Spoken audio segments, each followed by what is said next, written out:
You probably know the name Caitlin Clark. The Iowa guard is a transcendent guard prospect that mixes long-range shooting, elite passing, and off-ball dexterity into one player. Watching Clark consistently poses this question: who is the best prospect into the WNBA in league history? We're going to embark on that journey beginning today by scouring through old game film starting in 1997, reading articles from at the time, speaking to people in the industry, and looking through the numbers to come to a strong conclusion for our thesis at the end of this series.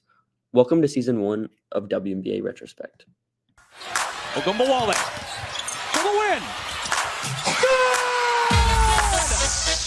Good! You are Locked On Women's Basketball, your daily podcast on women's basketball.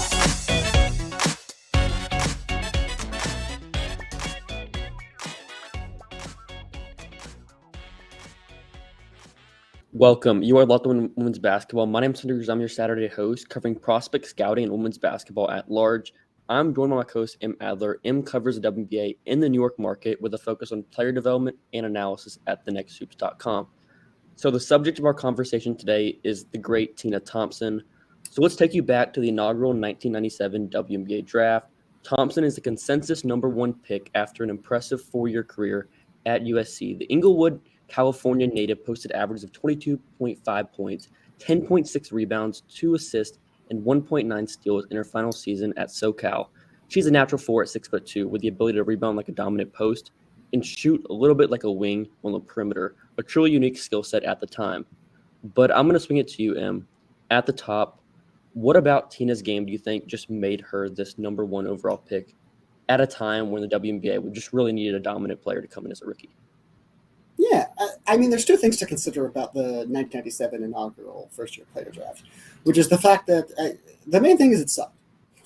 The main thing to consider about the 1987 draft is you're not getting really any good players out of it outside of Tina Thompson. And look, Tina Thompson, excellent player, Hall of Fame. So it's really not tough to see why Tina Thompson was a first overall pick. This isn't like debating between this isn't even on the level of debate between like Sabrina Ionescu and Satu Sabali, which was not a lot of debate we had a couple years ago, but it was still a thought process. This is not close to ETD and Brittany Griner. This is not anything like Teacher or Margot Dydek. We're looking at like a locked on, there's no one else you should be considering here. And it's pretty clear why. You watch your USC, and the 22 points jump off the board. The rebounds are really obvious. The Pac-12, outside of Stanford and Cal, was not the biggest level of competition back then. Wasn't even the Pac-12. But it's pretty clear to see why someone with her fluidity, someone with her body control, someone with her versatility in terms of the scoring package was just so damn projectable as a scorer. And something that was pretty remarkable as well, in the 1994 season, she was alongside Lisa Leslie, that front court, like you were saying, in the Pac-12. There was just nobody that could really guard them. They were just getting fouled, hacked on almost every single possession. And what I saw from USC's offense, it was just basically just throw it down to them, just post-injury passes, high-low. But Tina It was entirely a high-low. Anytime USC had to go to the guards back then, it was absolutely terrible. Yeah. I mean, they lost to – here's the thing. Louisiana Tech, good team, obviously had a great series of runs in that sort of time frame, obviously. But setting aside the fact that they were successful, it's Louisiana Tech going up against USC with Tina Thompson and Lisa Leslie. There's no reason why you should be losing to Louisiana Tech. And like you said, part of it was just the fact that Tina Thompson's a freshman at that point, so cut her some slack. But there's no reason why you should possibly be losing to this. And I mean, that's kind of the disappointing part of USC overall. I mean, through honestly most of its history following Lisa Leslie's exit, or not exit, but her running out of eligibility, was the fact that they've kind of just, for the premier university in Southern California, they just kind of stunk. And that's bad. Thankfully, the head coach who kind of burned Tina Thompson's collegiate prime, never got any opportunities elsewhere. Don't check Wikipedia on that one. And that was sort of why it was hard to find film, because you can sometimes find players from the 90s when they had like Final Four runs and stuff, but they had that one Elite Eight run where they played Louisiana Tech, but outside of that, they just didn't really go far, it's tough just considering you have two of the greatest players ever. But yeah, and special thanks to the team at the University of Southern California right now, who are able to get us a little bit of film to watch up on Tina Thompson as a junior, when she set her personal scoring high. I believe it was like 45 or 47 points. Pretty good, if you ask me. it might have been 48 or 49. I think she was good. What specifically stood out to you about sort of her scoring approach in terms of, obviously there was a certain difference in the level of defensive competition, even in the WNBA at that point.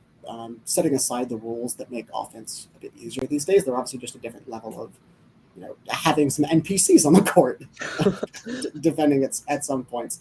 But college, especially when you're playing in the Pac, I believe it was the Pac-10 at that point, you were running into some of those kinds of players a little more often. But setting that aside, what did you see in her scoring approach that, were you unaware of what her later career would be, you would be projecting and looking at? Yeah, she was super polished from what I saw. Post seals, she really good in that. I thought she was also pretty quick for her skill set as well. Like in transition, she was pretty fast to down transition and score. I was really impressed with just her overall offensive approach in general. I thought she was a really impressive shooter, at 6'2". Whenever I originally thought of Tina Thompson, I honestly thought she was 6'3", 6'4", but it turns out she's 6'2". She plays bigger than her size. Not the greatest leaper in general, but I thought she uses space well. Really nice jumper. But what did you think of the shooting in general? Just the shooting in general from her. Yeah, I mean, this is part of the issue with her coaching for her upperclassmen years at USC, which to illuminate on my prior joke, her head coach was Fred Williams, who has since gone on to be a head coach for somehow four extraordinarily mediocre to bad runs in the WNBA. Really not sure how any of that has possibly happened, but he did somehow. That being said, and he's not a good coach, and that's part of the thing with Tina Thompson is, like you said, with the shooting, it's advanced for someone first of that era for that position, and second of all for being that size of that position and for someone who had such a good interior scoring game. And you can see that popping up at points where you look at the jumper and you can say to yourself, this is a very, very impressively fluid power transfer, which I think is, when someone is able to hit, and especially back then when the line for three-point shooting, both in college and in the WNBA, was significantly closer than it was now, about 2 feet closer to the rim at both levels. Then if the shot's falling, then there's really a lot less. It matters a lot less what the form was back then, because you don't have as much distance to care about, just as long as the power transfer, the energy transfer was working out. And I was really impressed by her. It seemed very natural. Again, going off of what that school was producing, what that head coach was producing, I think we can also kind of infer the fact that it was probably pretty natural, and there wasn't a lot of development going on there. Anyway, I think what really stood out to me there was just how little. Like I was saying, just how little it was featured. They really could have used a little more versatility going on with the system.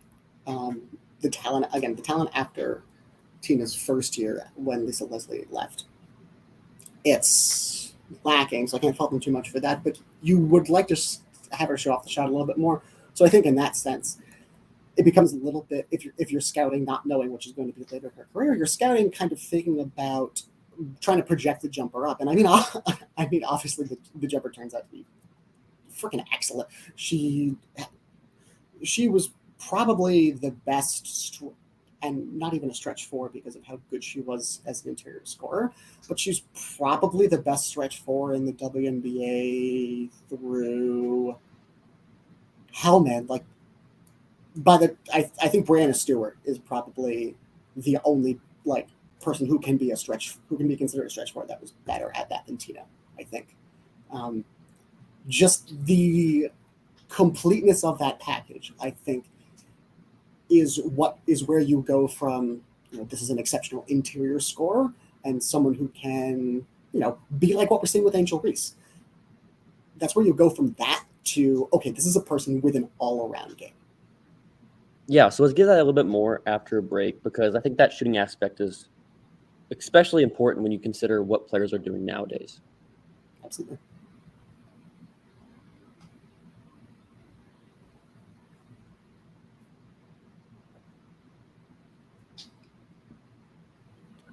Okay, so I know you watched a little bit of film from her days with the Houston Comets. What did you see from there in her offensive role in general, just in general from what she was doing then? Yeah, I mean, that's the interesting thing, especially with Tina, right? Because, and I'd like to be clear before I say any of this, because I realize there's a possibility that what I say could come off as some form of slander. Tina Thompson, Hall of Fame, easily. Like I said, probably the best offensive four for the first 2 decades of the league's existence. The thing with Houston, and the thing that makes it so hard to evaluate sort of her individual level, but was the same thing that made the Houston Comets so good. I mean, they four-peated for a reason. You have arguably the greatest player of all time in Cynthia Cooper as your point guard for the first 4 years. Again, despite being in her mid-30s for this run, that's ridiculous. You have Cheryl Swoops, who was considered one of the top 3 players who would enter the WNBA in the first place, who was initially allocated to them.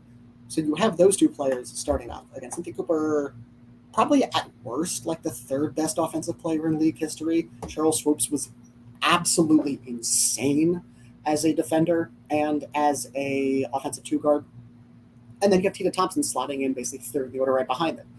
Houston was, for all intents and purposes, a big 3, but it really was sort of a big 2.5. And again, that's not anything against Tina Thompson, but you have these two-way superstars who are able to generate so much for themselves and for their teammates in Cynthia Cooper-Dyke and Cheryl Swoops, that Tina Thompson, being such an incredible scorer, for the first basically 4 years of her career, she kind of slots in as sort of in a highly overqualified play finisher. And that's why I think it's particularly interesting what happens after 2000 for her is, she keeps running fairly high usage rates, or not usage rates, sorry. She keeps running fairly high assisted rates for someone who, is like an 8-time all WNBA player. The assisted rates are pretty comparable to what you think of as a 4 or 4.5 these days, who sort of fills a similar excellent play finisher, not like an MVP level role kind of player. You see similar numbers across her different shooting zones with assisted rates from Jonquel Jones. You see it similarly from Joanna Bonner, for example. And I don't think that's necessarily something against her. And I think that's why it's interesting to look at her usage rate. Obviously jumps after Cynthia Cooper retires, and it continues sort of being really high through the mid-2000s. And part of that is just because she can handle that volume with how efficient and how versatile her game was and her scoring approach. And I think that's one of the things that really helps Houston.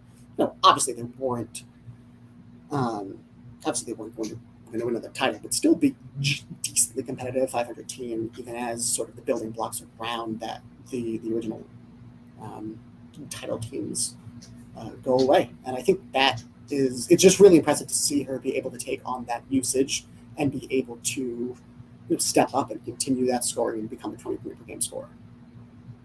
And yeah, early in her career, like you said, was a play finisher with Houston. And then she had her prime eras where she was sort of took on that larger lead role. And then it was interesting just from looking at just different statistics and stuff.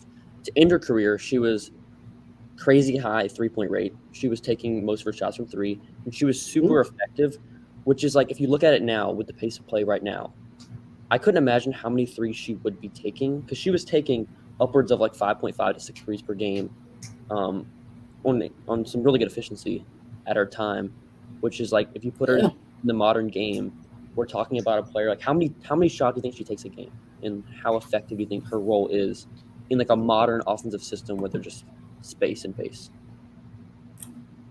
I mean, I honestly think that's a fascinating question because, she from the first 12 years of her career, she takes exactly 4 threes a game and hits them over 37% from the field. And obviously the line's closer those days, but this is sort of like the Michael Jordan thing, where he obviously wasn't a very good three-point shooter, but if he's coming up in today's game, he's probably going to be rehearsing threes a lot more, and so he's probably going to be pretty good at them because it's Michael Jordan. So with Tina Thompson, it's probably safe to say that she would still be pretty good with the line moved back a couple feet. In today's game, I kind of find it hard to imagine that she would be taking fewer than the 3.5 to 4 she was mostly taking throughout her career from three. Again, the efficiency would probably dip. She's probably not hitting 40% of 4 threes a game across the 5 years that were her prime. But again, you can see, especially in those same years in 06, 07, 08 with Houston, when she's really taking on the biggest scoring load, the biggest offensive load that she has to of her career, you can see how advanced her ability to score from inside the arc is anyway. It's kind of hard to contextualize, someone who's a 4, their efficiency from 2-point range, because at this point, Houston, for as good as they are, for as excellent as their offensive package was under Van Chancellor, so surprisingly good in terms of the movement and the motion for those days. They're still playing with a 5 that really can't do much outside the restricted area, definitely can't do anything really outside of 8 feet, and there's not a whole lot of space you can work with on the interior. You're not going 1v1 in the same way that Asia or Candace is able to go 1v1 in the post these days, with the other one spacing out, drawing attention out there. So, shooting, across her prime, it was something close to 47% from 2. You see her scoring approach and you see what she's able to do. And this is, again, both at USC and in Houston. Her body control, her ability to get to basically any point within 15, 16 feet of the rim and just hit it. If she's getting the ball in the mid post, the ability to stop on a dime, contort her body, the ability to hit the leaners, hit the step backs, hit a fadeaway. Again, it's one of the most advanced scoring packages you will see out of anyone in WNBA history, especially someone who was not able to play the 5 and was not able to play the 4 in space either. So, I think in that sense, there are certain ways in which, if this is the best player on your team, if this is the second best player on your team, you want more scoring efficiency. Not scoring efficiency. You want more passing. It's really hard to have a second star who runs a 28% usage rate and just isn't a value-added passer in the slightest. But just from a scoring perspective, again, one of the best play finishers in WNBA history, and there's little doubt about that in my mind. And I know you mentioned Angel Reese earlier, just like a supercharged version. Do you have any other comps from just players you see now and just, okay, this is sort of some of the stuff you see? I have some absolutely terrible comps here. I have some, and I'm so ready. I'm so ready. I will caveat these by again saying, like I mentioned, a fine, not a particularly. We've seen worse passers. It's not that she was necessarily a turnover machine, but for her career, she ran about a 25% usage, 10% assist, and considerably higher turnover rate than assist rate. Is really one of the worst, sort of, for someone who was this level of scorer. It's one of the worst, just one of the worst passing and playmaking abilities that you will find in WNBA history, to be quite honest. And again, for the level of scorer she was, it's not that important. The thing that was more important was the defense just didn't didn't exist. And before I give the comps, I actually know that you noticed this as well. USC, they played really truly the most boring 2-3 zone imaginable, and then when you get to Houston, they have such a level of defense from the 2 guards, they do so well with providing help from the interior. It didn't really matter. At least in my mind, even especially down the stretch of her career, when if she was a better defender, they would have needed her more. They still didn't use her. Is that what you saw too? Yeah, she just wasn't a high impact defender ever. She never made all defensive team. She was just sort of she wasn't awful, but she wasn't amazing either. Never had high block rates. Never really had she was never that high impact defender just because she was more offensive oriented creator. And I didn't see a lot just from what she did at USC. Like you said, the zone was that's just what they did more at the time. But yeah, in general, I just thought the defense wasn't anything special. Yeah, it's interesting to think about what it would have looked like if she went to like a Bill Laimbeer team, if she was like drafted by the Detroit Shock back then, or if she was in a collegiate system where they were playing man to man and they really needed her to match up against the opponent's four and provide a heavier level of help defense in the post. But yeah, even throughout her WNBA career, she's good enough on the boards that she could be sort of low activity at the four, and it didn't really matter. So with those things in mind, my sort of deranged comps, as you said, sort of if Angel Reese was able to finish with like her hand in different positions and also could shoot, I think is the first one that comes to mind. The next one the next one that I think might get me fired is honestly if Diamond Miller could shoot and could finish above her head. Yeah, those scoop finishes. At least it's a prospect. Those scoop finishes. Get her in trouble. And if we're comping not to prospects but to WNBA players, I would go DeWanna Bonner with less defense and no playmaking. To be clear, DeWanna Bonner in her prime in Phoenix was a problem. That is sort of a different player though. It kind of is, but like I came up with this and I told you guys in the chat last night, and I looked at our board, our 2023 scouting board before this past draft again, and we had a version of DeWanna Bonner as an upside comp for Diamond Miller. So like it's different flavors of a similar package, right? They get to it in different ways, but I think the overall effect is pretty similar. Again, if you take out some of the defense that Bonner's had in Chicago and the playmaking overall. Do you have any less deranged thoughts than me? See, honestly, I could not come up with like a real comp, just considering she's 6'2", but plays kind of the four position. Measurably, she kind of reminded me of Naz Hillman, just measures wise. If you took Naz Hillman, but you just took a supercharged offensive version of her, similar to Angel Reese, just a great offensive version of her, because Naz can't really shoot. I know she takes some mid-range shots more than she did before, but just taking more offensive version of her, defense wise. I just think that's probably the best comp. Just undersized, big, but also can rebound great, and just moves well in space as well. So, yeah, that's kind of where I'm at on Tina Thompson. Just here's the big question for me. What? Here's the big question for me. What grade would you give her as a prospect coming out? Because this is a question that's going to get easier as we go along in this series, and I think for me it's the most fun one, is trying to figure out if we can even give a grade while not considering what their career turns out to be. I would probably say 65 or 70. That's probably what I would put. I would probably go 60.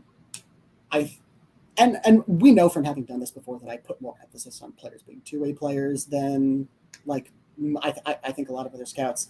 I think I put a lot more emphasis on like positional passing. So are we saying her skill set now, or like what are we grading it for at the time? Coming out of USC, I think. I think an 8-time all WNBA all WNBA selection is that is quite literally like the definition of a 70 grade. 8-time all W, 0 MVPs. That's like the definition of a 70. I think for me coming out of college, and because I put more emphasis on defense, and also because to me looking at the USC tape, there was so much polish as an interior scorer, but the jumper wasn't featured enough for me to say solidly that it's going to hit. I would go 60. I think if the jumper looked at all sort of as good on the volume it did at USC as it did in Houston, then I think 65 would be pretty easy for me. Okay, so now that I'm thinking about it, considering she was playing with Lisa Leslie, not someone we're going to cover in the series, whenever you watch that season and just watch that specific game we watched with Lisa Leslie, looking at Lisa Leslie's game, I think she screams 70 or higher. Like, obviously, I think pretty clearly. So for that instance, I would probably say Without a doubt. 65. Tina wasn't. If you watching her, if you had no idea, okay, this player would become an 8-time All-Star. Looking at her game, yeah, you don't look at her game and scream, this is a franchise-changing superstar. But I think she looked like an All-Star caliber player, pretty clearly. Without a doubt. She did. Yeah, and I think that, I'm not surprised that we're at a similar pace with that. And I think that's also what you just mentioned about having to arrive at that process is one of the reasons I'm especially excited for very interesting players we're doing next week. Yeah, so who are we talking about next weekend? So next week we have, not two players next week. We have, over the next 2 weeks, we're doing the 1998 draft, the top 2 picks being the WNBA, I believe, still leader in blocks per game, in Margot Didek, the number 1 pick out of Poland. And the week after that, we are doing the number 2 pick, Tisha Penicheiro, who might be the best point guard in WNBA history. Right now, it's a pretty close race with like 4. You could pick one of 4 different names, and I say they're all right. It's going to be very fun, I think, to see sort of just comparing someone who turned out to be, top 4 all time at their position and someone who is the league leader in blocks, but wasn't exactly the most efficient shooter. And she was also 7'2".